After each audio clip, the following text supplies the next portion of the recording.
నమస్తే, welcome to Aadya media. ఈరోజు మనతో పాటు స్టూడియోలో ఉంది పొలిటికల్ అనలిస్ట్ ముప్ప అనకామరావు గారు.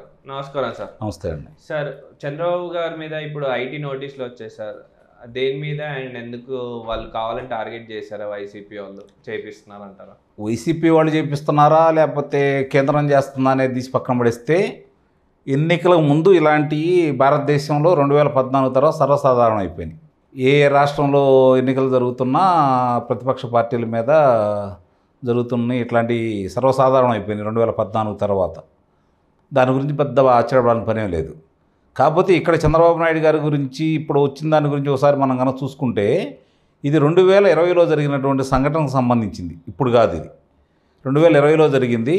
దానికి ఆయన పిఏగా పనిచేస్తున్నటువంటి శ్రీనివాస్ గారి మీద, ఆయన ఇంటి మీద ఆదాయ పన్ను శాఖ వాళ్ళు దాడి చేసినప్పుడు మామూలుగా తెలుగుదేశానికి వ్యతిరేకంగా ఉన్నటువంటి పత్రికల్లో కావచ్చు, లేకపోతే ప్రసార మాధ్యమాల్లో కావచ్చు, పొంకాలుగా 2000 కోట్ల రూపాయలు అవినీతి సొమ్ము బయటపడిందని చెప్పని రకరకాలుగా వాళ్ళు వండి వార్చడం కూడా జరిగింది.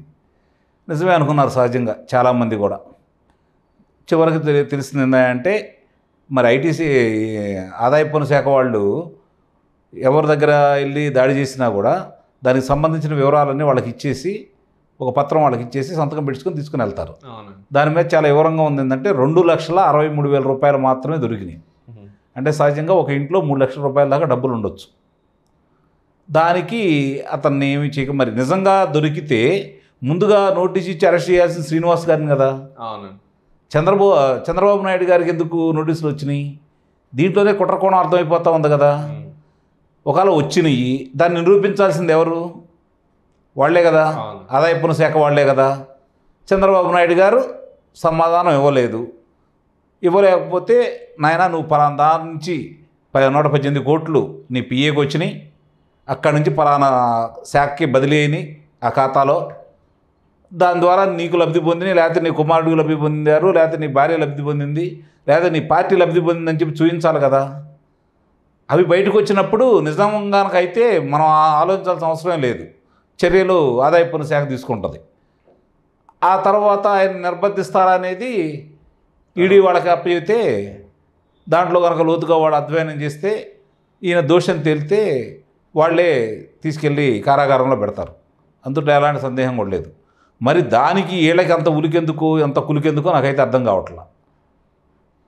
రకరకాలుగా మాట్లాడుతున్నారు. మాజీ మంత్రులు మాట్లాడుతున్నారు, ప్రస్తుతం ఉన్న మంత్రులు మాట్లాడుతున్నారు, మంత్రులు ఊడిపోయిన వాళ్ళు మాట్లాడుతున్నారు, మరి శాసనసభ్యులు మాట్లాడుతున్నారు. వాళ్ళకి తెలియదా దీని గురించి? తెలుసు. ఉద్దేశపూర్వకంగా కావాలని ఒక సమస్యను పక్కదావ పట్టించడం కోసం, ఇప్పుడు జరుగుతున్నటువంటి పరిణామాలని పక్కదావ పట్టించడం కోసం దీన్ని ఉపయోగించుకుంటున్నారని చెప్పని నేను భావిస్తూ ఉన్నా. అందుకంటే చంద్రబాబు నాయుడు గారికి వచ్చే నష్టమూ లేదు, వీళ్ళకు వనగూరే లాభం లేదు. వీళ్ళకే ఇంకొంచెం ఎంతో కొంత నష్టం.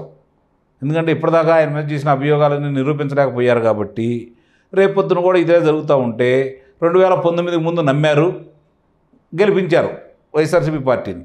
ఏ రాజకీయ పార్టీ అయినా సరే అధికారం రావడం కోసం కొన్ని ప్రకటిస్తాయి వాళ్ళ మేనిఫెస్టోలో, కొన్ని ఉన్న పార్టీ మీద అధికారంలో ఉన్న వాళ్ళ మీద అభియోగాలు మోపుతారు.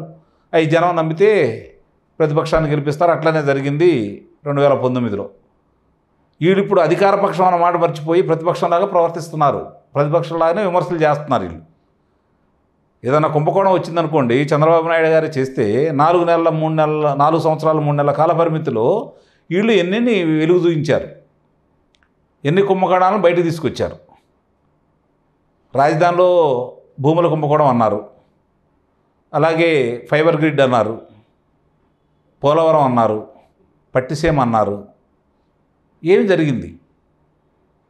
ఎన్ని కుంభకోణాలను మీరు బయట తీసుకొచ్చారు? ఏది తీసుకురాలేకపోయారు. పింక్ డైమండ్ అన్నారు, ఏమైపోయింది పింక్ డైమండ్? ఎక్కడ ఉంది పింక్ డైమండ్?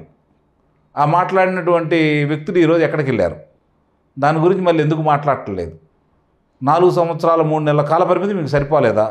ఎన్ని సంవత్సరాలు కావాలి మీరు ఇవన్నీ బయట తీయటానికి? ప్రజలు కూడా అడుగుతున్నారు, ఇవన్నీ ఆలోచిస్తున్నారు, చర్చించుకుంటున్నారు. నిజమా అబద్ధమా కాదని ఇప్పుడు ఒక్కోటి వాళ్ళకి అర్థమైపోతూ ఉంది. జనాలకు కూడా తెలిసిపోయి ఉంటుంది సార్, ఎదుర్కోలేక ఇలాంటి అన్ని దొంగ తిరుగు కేసులు ఇవన్నీ పెట్టుకుంటా వాళ్ళ మీద కక్ష సాధింపు చర్యల్లాగే చూస్తున్నారు. అంటే వీళ్ళు కూడా అర్థం చేసుకోవాల్సింది ఏంటంటే సహజంగా అధికారంలో ఉన్న వాళ్ళకి ఒక భ్రమలో ఉంటారు వాళ్ళు. అవతల వాళ్ళని ఎందుకు ఓడించి మమ్మల్ని గెలిపించారు అని చెప్పి కనుక వీళ్ళు కనుక ఒక క్షణం ఆలోచించుకోగలిగితే భ్రమలు విడిపోయి వాస్తవ పరిస్థితుల్లో ఆలోచించేసి ప్రజలకు మంచి చేసి అభివృద్ధి కార్యక్రమాలు చేసి ఇంకా కొన్ని సంవత్సరాలు అధికారంలో ఉండటం కోసం ప్రయత్నం చేస్తూ ఉంటారు. ఎందుకంటే సమాజంలో అందరు ప్రజల్ని ఒక రకంగా చూసుకోవడం అనేది కుదరదు.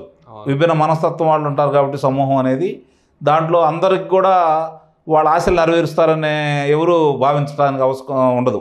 ఒక్కొక్కరికి ఒక్క రకమైన ఆశలు ఉంటాయి. ఆ ఆశలను కూడా ప్రభుత్వాలు నెరవేర్చలేవు, అందులో సందేహం కూడా లేదు. కాబట్టి మంచి పనులు చేస్తే ప్రజల ఆమోదం ఉంటుంది. లేదు ప్రచారాలను చేసి వాళ్ళ మీద అభియోగాలు మోపి అయ్యని నిజమని నమ్మిస్తే గతంలో జరిగినట్టే జరుగుతూ ఉంటుంది. అంతకుముందు ఈయన పరిపాలన చూడలేదు కాబట్టి, ఈయన పరిపాలన ఎప్పుడు చేయలేదు కాబట్టి 2014లో తొలిసారిగా పోటీ చేసి అంటే అధికారం కోసం, అంతకుముందు ఉప ఎన్నికల్లో పోటీ చేసి గెలిచినా అధికారం ఆయనకి ఎటు రాలేదు కాబట్టి, అలాగే వాళ్ళ నాన్నగారైనటువంటి రాజశేఖర రెడ్డి గారి పరిపాలనలాగా చేస్తానని చెప్పి అందుట్లో మంచి ఉండే చెడు ఉండే తీసి పక్కన పడేస్తే ఆయన బాగా జరిగిందని చెప్పి వీళ్ళు భావిస్తున్నారు. కాబట్టి అట్లా ప్రజల్ని నమ్మించి ఒకసారి అవకాశం కూడా ఇద్దాం.